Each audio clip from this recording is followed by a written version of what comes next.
और उसकी गर्भवती पत्नी मेहा पास के शहर से व्यापार करके अपने गांव देवबन लौट रहे थे। देर हो रही थी और रास्ते में ठंडी हवा चल रही थी। अमन ने शहर में अपनी फसल बेचकर अच्छी कमाई की थी। नेहा भी उसके साथ थी ताकि कुछ घरेलू सामान खरीद सके।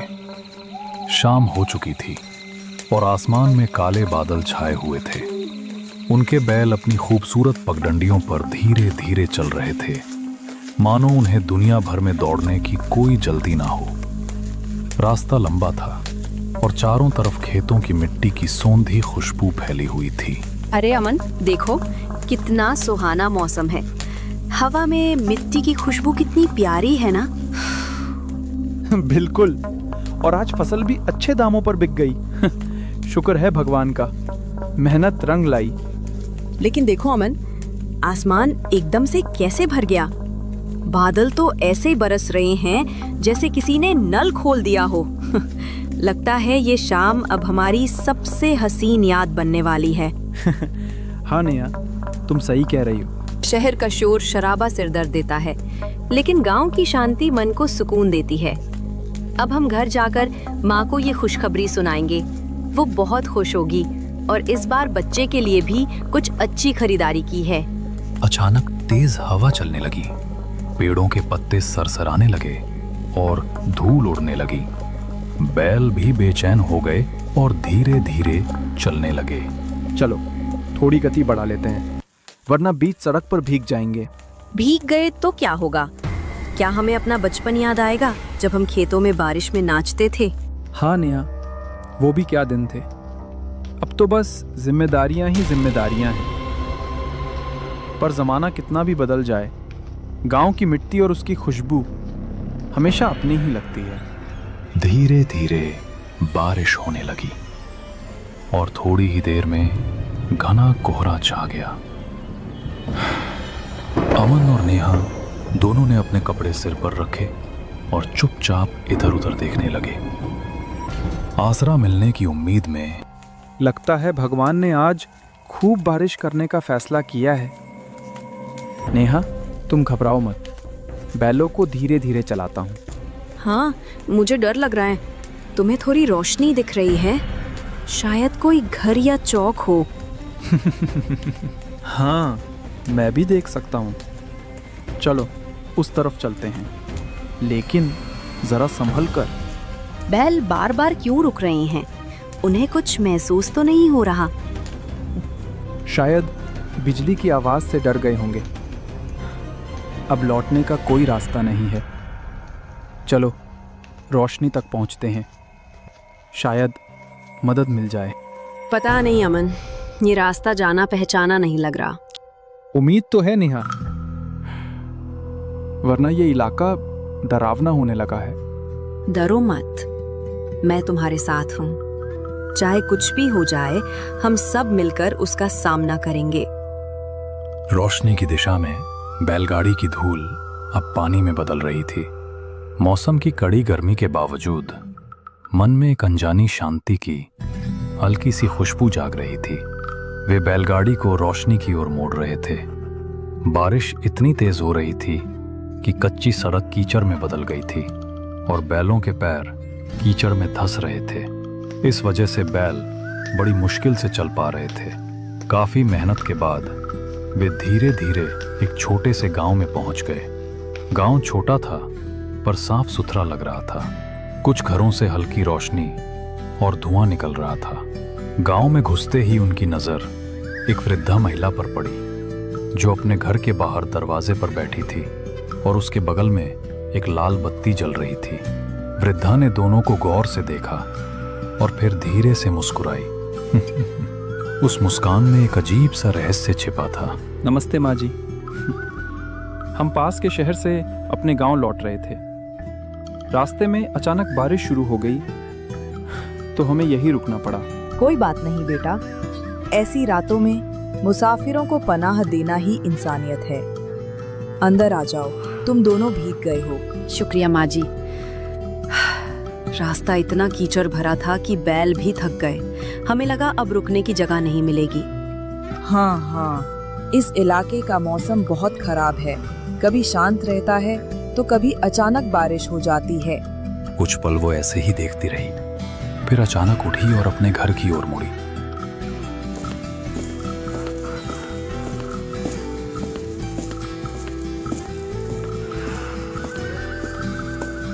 उसने दोनों से कहा कि वे उसके घर रुक जाएं। घर काफी पुराना था, लेकिन साफ सुथरा और सुव्यवस्थित था।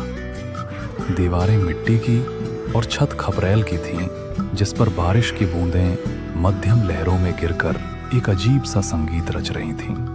अंदर एक लाल रंग का डिब्बा जल रहा था। इसकी मध्यम रोशनी पूरे घर में एक रहस्यमयी माहौल बना रही थी। कुछ गीलेपन और मिट्टी की खुशबू हवा में तैर रही थी, पुराने जमाने की। मानो ये घर आज भी अपने अतीत की यादों में सांस ले रहा हो। चलो आग के पास बैठो और अपना बदन सुखाओ। आपका गांव तो बहुत शांत है माँ जी। ऐसा लग रहा है जैसे यहाँ कोई रहता ही नहीं। मैं यहीं रहती हूँ बेटा। मैं और कुछ बूढ़े लोग हैं, बाकी तो अपनी किस्मत पर छोड़ गए। छोड़ गए से क्या मतलब है? क्या वो गांव छोड़कर चले गए हैं? कुछ लोग गांव छोड़कर चले गए हैं, कुछ लोग यहीं पर रह रहे हैं। पर तुम थके हुए लग रहे हो, पहले थोड़ा गर्म पानी पी लो। पर तुमने तो कहा था कि गांव चला गया। गांव का क्या मतलब है तुम्हारा? कुछ बातें वक्त आने पर ही समझ आती हैं। फिलहाल तुम आराम करो, रात अभी लंबी है। बेटा, इस गांव की मिट्टी में कई कहानियां दबी हैं। जो यहाँ रहता है वो उन कहानियों का हिस्सा बन जाता है, चाहे वो चाहे या न चाहे। लोग कहते हैं कि ये गांव बरसों पहले उजड़ गया था, लेकिन कुछ आत्माएं आज भी यहाँ भटकती हैं। मैं तो बस उनका चौकीदार हूँ, ताकि कोई अजनबी यहाँ फंस न जाए। माँ जी, आप क्या कह रही हैं? आत्माएं, चौकीदार, ये सब बातें जानी पहचानी लगती हैं। अमन, मुझे डर लग रहा है। बाहर बारिश में नेहा को एक अजीब सी सरसराहट सुनाई दे रही थी, मानो घर में कोई घूम रहा हो। घर के अंदर का माहौल भी अलग था। वहां रखा फर्नीचर बहुत पुराना था।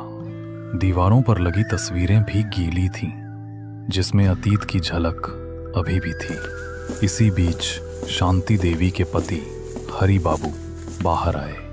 वो भी बूढ़े थे, लेकिन उनके चेहरे पर एक अजीब सी शांति थी।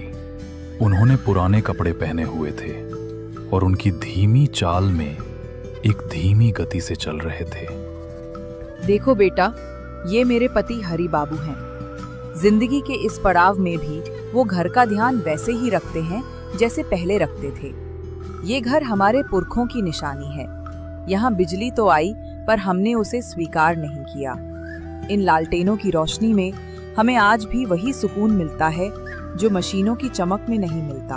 वक्त बदल गया, पर हम नहीं बदले। शायद इसीलिए इस घर में आज भी अतीत की सांसें चलती हैं। माँ जी, इस घर और इसकी खुशबू की बात ही कुछ और है। ऐसा लग रहा है मानो समय यहीं रुक गया हो। पर सोचने वाली बात यह भी है कि जब हर गांव में बिजली पहुंच गई है, तो फिर ये गांव अभी भी अंधेरे में क्यों है? बेटा, हमें प्रकाश से ज्यादा इस मध्यम प्रकाश पर भरोसा है। जो भी इस घर में रुकता है उसे कुछ पलों का सुकून मिलता है, चाहे वो कहीं बाहर से ही क्यों ना आया हो। सालों से यहाँ कोई मेहमान नहीं आया था। मुझे खुशी है कि आज किसी ने ये दहलीज पार की। तुम दोनों थक गए होंगे, मैं चूल्हे पर कुछ गर्म कर लेती हूँ। ये कहकर शांति देवी रसोई की ओर चली गई। उनके जाते ही हरि बाबू ने दोनों को बैठने का इशारा किया। तीनों मिट्टी के पुराने फर्श पर बैठ गए और आपस में बातें करने लगे। बेटा, रास्ते में कोई और तीर्थयात्री तो नहीं मिला? इस मौसम में तो लोग यहाँ से गुजरने की हिम्मत ही नहीं करते। नहीं बाबूजी, पूरा रास्ता सुनसान था। मुझे सिर्फ सूखे पत्तों की सरसराहट सुनाई दे रही थी। ऐसा लग रहा था जैसे कोई हमें देख रहा हो, पर वहां कोई नहीं था। बेटी, ये जंगल ऐसा ही है। यहाँ की हवा भी बोलती है। कभी लगता है जैसे कोई हमारा पीछा कर रहा है, कभी कोई हमारा नाम पुकार रहा है। लेकिन डरो मत, अब तुम हमारे गांव में हो, यहाँ सब कुछ सुरक्षित है। यहाँ वाकई बहुत शांत माहौल है, लेकिन अजीब बात यह है कि रास्ते में हमें गांव नजर नहीं आया। अचानक ये जगह मानो किसी पर्दे के पीछे से उभर आई हो। कभी कभी कुछ जगहें खुद भी नजर नहीं आती बेटा। दरअसल इन्हें बहुत कम लोग ही देख पाते हैं। शायद आज रात तुम्हारी किस्मत तुम्हें यहाँ खींच लाई हो। क्या मतलब है बाबूजी? क्या ये गांव बाकी गांवों से अलग है? हर गांव की अपनी कहानी होती है बेटा। हमारी भी अपनी कहानी है, पर वो कहानी मैं तुम्हें कल सुनाऊंगा। अब काफी देर हो चुकी है, खाना खा लो और आराम करो। कुछ देर बातचीत चलती रही कि तभी रसोई से हल्की हल्की आवाजें आने लगीं और थोड़ी देर बाद शांति देवी खाना लेकर आईं। प्लेटों में खाना देखने में तो साधारण लग रहा था, लेकिन उसका स्वाद अजीब था।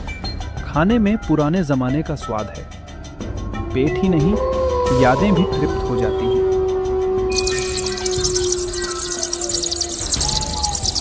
खाना खाने के बाद रात गहरा गई।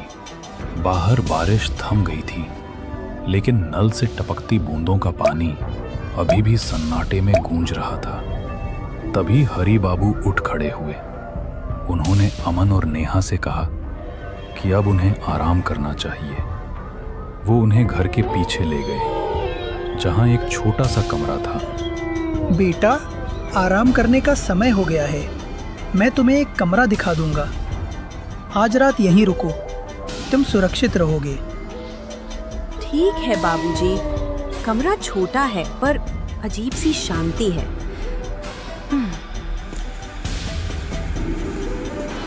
दोनों कमरे में आकर लेट गए। हवा में एक अजीब सी खुशबू थी, मानो अगरबत्ती या धूप बत्ती की हल्की सी खुशबू आ रही हो। रात के करीब 1 बजे अमन को जोर की प्यास लगी। पास में रखा पानी खत्म हो गया था, इसलिए वो चुपचाप बाहर आ गया ताकि किसी को कोई परेशानी ना हो। आंगन में पूर्णिमा की चांदनी फैली हुई थी और चारों ओर अंधेरा शांत दिख रहा था। आंगन के बीचों बीच एक छोटा सा पुराना कुआं था, जिसके चारों ओर पत्थर लगे थे। अमन ने कुएं में झांक कर पानी निकालने की कोशिश की तो उसे कुएं के अंदर से अजीब सी आवाजें सुनाई दी। पहले हल्की, फिर साफ। अचानक ठंडी हवा का झोंका आया और चांदनी एक पल के लिए मानो गायब हो गई। अमन ने फिर ध्यान से सुना और उसकी धड़कनें तेज हो गईं। कुएं के अंधेरे में कुछ भी दिखाई नहीं दे रहा था, फिर भी वहां एक अटूट सन्नाटा छाया हुआ था, मानो कोई मौजूद था और साए की तरह सांस ले रहा था। तभी उसके ठीक पीछे एक धीमी आवाज गूंजी, वृद्धा शांति देवी की आवाज। ये रात, ये चांदनी, सब कुछ अपने आप बोल रहा है। अमन डर गया और धीरे से पीछे मुड़ा। उसने पीछे मुड़कर देखा तो शांति देवी वहीं खड़ी थी। चांदनी में उनका चेहरा दिखाई नहीं पड़ रहा था और आंखें अजीब तरह से चमक रही थीं। माँ जी, अजीब है, कुएं से कुछ आवाजें आ रही हैं, पहले धीमी, फिर धीरे धीरे साफ। ये क्या है? यहाँ जो दिख रहा है वो हमेशा सच नहीं होता, लेकिन तुम डरो मत, बस ध्यान से देखो और सुनो। शांति देवी की आंखों में एक रहस्यमयी चमक थी और उनकी बात सुनकर ऐसा लग रहा था जैसे वो कुछ और ही कह रही हों। अमन तुरंत अपने कमरे में लौट आया और नेहा को जगाने लगा। नेहा, कुछ अजीब बात है। कुएं से आवाजें आ रही हैं। हवा बहुत ठंडी हो गई है। कुएं में कुछ भी दिखाई नहीं दे रहा है, फिर भी लगता है कि कोई मौजूद है, मानो कोई साए में छिपा है और मुझे देख रहा है। उसने विस्तार से बताया कि कुएं से आती आवाजें, शांति देवी का अजीब व्यवहार और उनकी डरावनी बातें, सब कुछ बहुत ही असामान्य और डरावना था। ये सुनकर नेहा भी घबरा गई। उसने धीरे से अपना सामान समेटा और सावधानी से कमरे से बाहर निकल गई। बिना कोई आवाज किए वो धीरे धीरे अपने बैलों की ओर बढ़ने लगी। घर के पीछे गौशाला में बैल बंधे हुए थे और वो उन्हें खोलकर बैलगाड़ी तैयार कर रही थी। अचानक शांति देवी वहां आ पहुंची। बच्चों, इस समय कहाँ जा रहे हो? माँ जी, हम तो सुबह सुबह गांव पहुंचने की सोच रहे थे। रात के इस समय ये रास्ता अकेले सुरक्षित नहीं है। हम सावधानी से चलेंगे माँ जी। और देखते ही देखते सारे गांव वाले भी वहां पहुंच गए। अजीब बात यह थी कि रात के इस समय सभी गांव वाले कैसे जाग रहे थे। चांदनी में उनके चेहरे अजीब लग रहे थे, आंखें चमक रही थीं और कपड़े बहुत पुराने और फटे हुए थे। अब तुम यहीं हमारे साथ रहोगे, भागने की कोशिश मत करना। हम तुम्हें बुला रहे हैं और अब कोई रास्ता नहीं बचा है। उसकी आवाज में एक अजीब सी खुशी थी। उसकी बातें सुनकर अमन और नेहा की सांसें थम सी गईं। उन्हें एहसास हुआ कि इस जगह पर कुछ बहुत गड़बड़ है। तुम हमारे साथ रहो। अब तुम्हारे लिए यहाँ से जाना आसान नहीं है। जो भी यहाँ आता है हमेशा के लिए यहीं का हिस्सा बन जाता है। यही हमारा नियम है। जो भी यहाँ आता है हमेशा के लिए यही का होकर रह जाता है। अब तुम भी हमारे जैसे बन जाओगे। अमन और नेहा ने एक दूसरे को देखा और तुरंत वहां से भागने लगे। भागते भागते वे अपनी बैलगाड़ी के पास पहुंचे और तुरंत उस पर चढ़ गए। वे बैलों को तेजी से हाँकने लगे।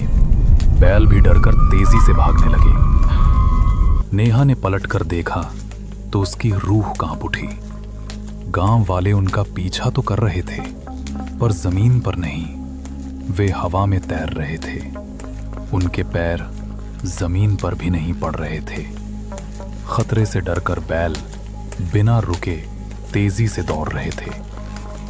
गांव वालों की पीछे से अजीब सी आवाजें सुनाई दी जो उन्हें जगाने वाली थीं। वे सारी रात दौड़ते रहे। सुबह होने पर वे काफी दूर निकल आए। जैसे ही सूरज निकला उन्हें एक साधारण सा गांव दिखाई दिया जहां लोग अपने रोजमर्रा के कामों में व्यस्त थे। उन्होंने बैलगाड़ी रोकी और पास की चाय की दुकान पर गए जहां पहले से ही कुछ लोग बैठे थे।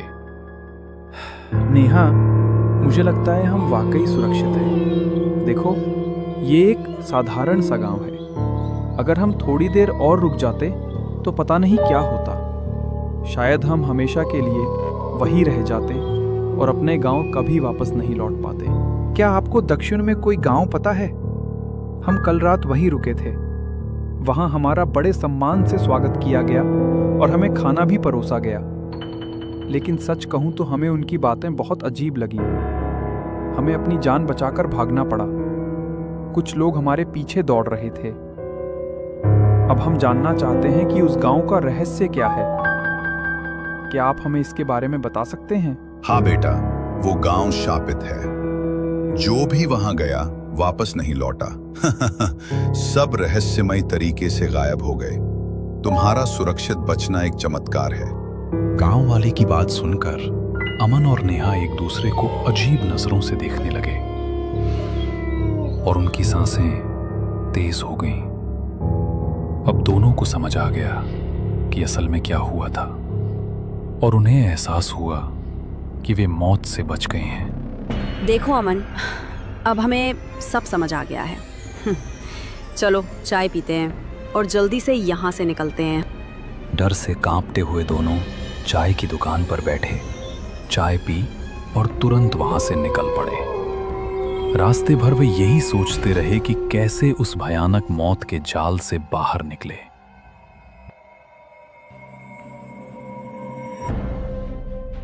अपने गांव देवबन पहुंचकर उन्होंने पूरे गांव को घटना के बारे में बताया।